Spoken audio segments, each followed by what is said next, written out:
Long ago, at the very beginning of times, a group of men gathered at the great tree of life, Dammaru, which stands at the centre of the world. They'd come to sit with the elder whose name was Dulves, the oldest and wisest among them. They'd come because confusion and doubt had been growing in their hearts and minds. Dulves, as always, sat still and unmoving, like a great stone. His eyes were closed, and the other men dared not speak. They waited. Finally, after some unknowable period of time had passed, Dulves opened his eyes and looked slowly at the faces seated around him, gazing deeply into the eyes of each and every man present. They felt he could see into their very souls. He could. Fearing the old man would close his eyes and once again become stone-like, the chief of the tribe spoke up, but his voice was unusually weak and uncertain. "Ancient One," he began nervously, "we come to you seeking guidance, for our hearts are heavy with shadows and doubt." He paused, giving time for Dulves to respond, but the old man simply continued to sit quietly, gazing into places no one else could see. The chief waited and waited, but Dulves said nothing. So he finally went on himself, explaining the turmoil that had been growing in the hearts of men. "We are losing our way, Ancient One, all of us menfolk. In our everyday lives, we are forgetting our true nature. We are no longer sure who we are or how to be." A look of genuine pain and fear flashed across the face of the chief. He looked at the others seated around him, and in every one saw that same angst reflected in their faces, troubled, confused, afraid. "We no longer know what it means to be a man, a real man, a true man, a good man. We sometimes speak about it amongst ourselves and with the women, but each day we seem more lost than the one before." Having expressed his heart's anguish, he fell silent, completely spent.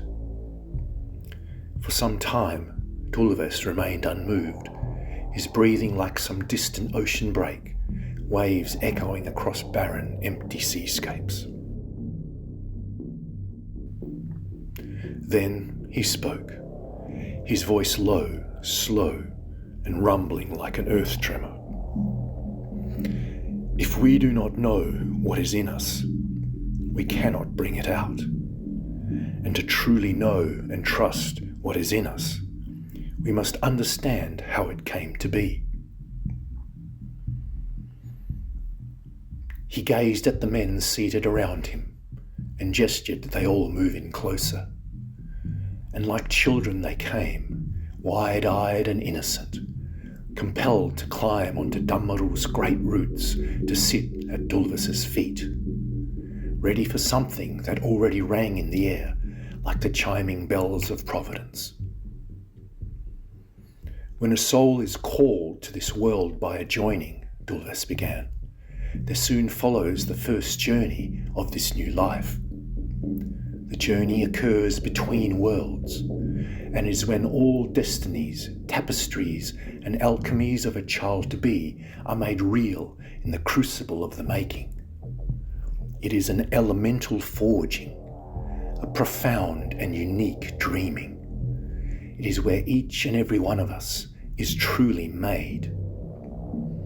In this place that is not of the last world, nor of the next, and certainly not of this one, there is a sacred circle, an elemental circle, where the making of each child-to-be unfolds. In the east, there blow two great gusts of wind, alive with spirit, always dancing and swirling. One holds the masculine character of air, and the other holds the feminine.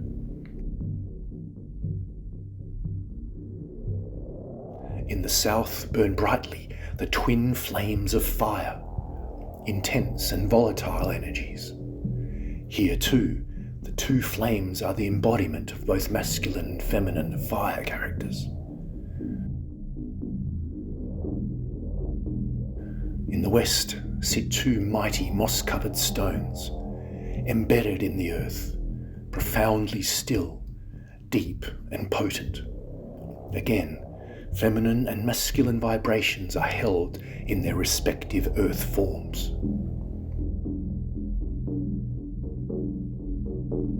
And in the north, two crystal clear springs splash and burst forth from the ground itself, waters of wisdom, clarity and vibrance.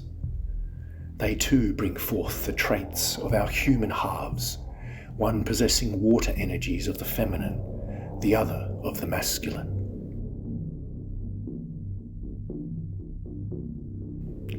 Every child-to-be arrives at the circle and is faced with their making journey. It is at this place that life truly begins. Dulves paused, scanning the faces of the men around him. Each one sat spellbound, as children, waiting for him to lead them to the understanding that would set them free. So he continued. A child-to-be brings three things with them when they go on their journey to the circle. Firstly, they already have their direction, the path of either the woman or the man, given to them by their parents at the joining. This direction is of the body and form, and it is as it is. But the joining also sends with it something more, something that will determine many other things about how the child-to-be will live and who they will become. The second thing is the gift sent by the child-to-be's ancestors, a gift lodged deep in their very bones. It is all the stories that have unfolded in their ancestral lines, the wisdom that has been gathered, the pain that has been suffered, and the remnants of every experience still echoing across the generations. This gift always has much to say at the child-to-be's making. The third thing also comes into the child-to-be at the joining. It arrives woven into their soul by the hand of spirit itself, emerging from the unseen and unknown depths of the great mystery. It binds together both eternity and destiny to the unique purpose for which the child-to-be has come. It is their meaning, their yearning, their reason for being. And so the new soul and its three gifts stand before the great elemental circle. If it is to walk through life upon the path of the woman, it enters in the west. But those that will walk the path of the man. Dulves purposefully stopped speaking and stood up. He began slowly pacing amongst the men gathered around Dammaru, sitting upon its mighty roots. In that moment of their dreaming, all were standing before the great circle themselves, having been transported there by the mystery woven into the very words that Dulves spoke. Those that will walk the path of the man, Dulves continued, will enter in the east. A man-to-be steps into the sacred circle through the east and is first confronted by the two swirling winds. Both weave and dance through his being, leaving their marks and messages. They gift the virtues and qualities of the sky and air, wind-borne tendencies, potentials and possibilities.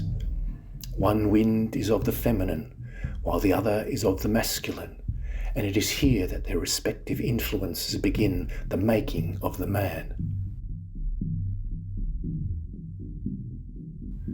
Next, the man-to-be meets the two fires that rage and seethe in the south. They endow him with aspects of the dancing flame, all its many characteristics, blessings and dangers. As with the winds, the proportion of influence from the respective feminine and masculine fires is different for every individual. all of it combining to create the unique tapestry that will form the man to be.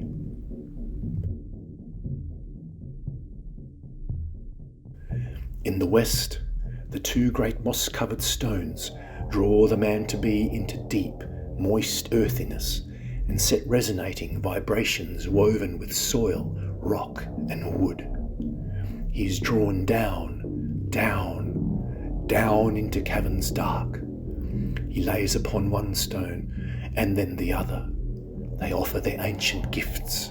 They form his way.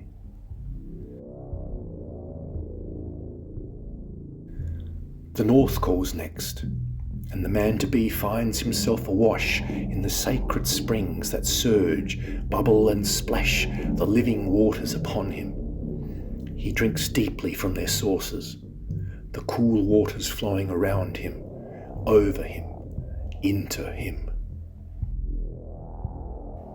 During his journey around the circle, it is usual that a man-to-be receives proportionately more from each of the masculine elements and somewhat less from the feminine. But this is not always the case.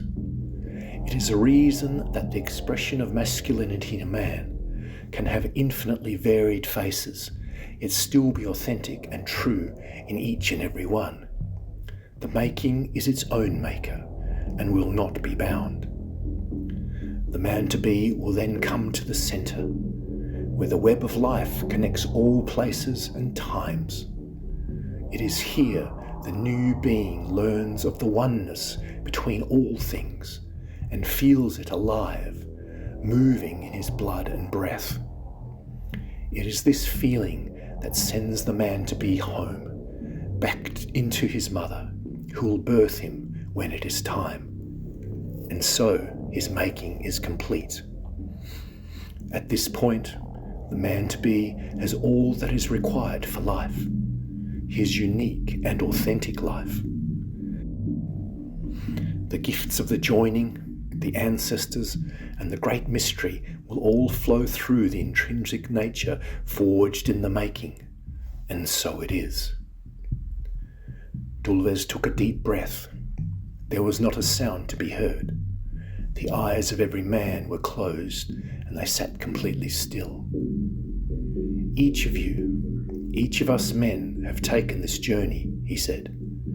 We are all different in the nature we possess and the destiny that has been given us. No two men are the same in how they express their masculinity, nor how they experience their femininity. The winds, fires, stones and springs gifted each of us something different, in amount, character and form. This is our true self. It is what we have come to fearlessly live. Then, in a voice that shook with compassionate power, Dulvez brought the men of the tribe back to him. Awaken, men! And so they did, finding their way back from the mystery through which they had been journeying. The key to being free of your doubts and confusion and all the other feelings that rage in your hearts from time to time is to know your true self, and then find the courage to live that life for which you have come, fully, unashamedly, with honour and humility, fearlessly. If you know yourself, you will know what to do. That's it. There is nothing more. And with those words, Dulvez slowly turned and walked away, fading from sight into the shadows of the surrounding forest.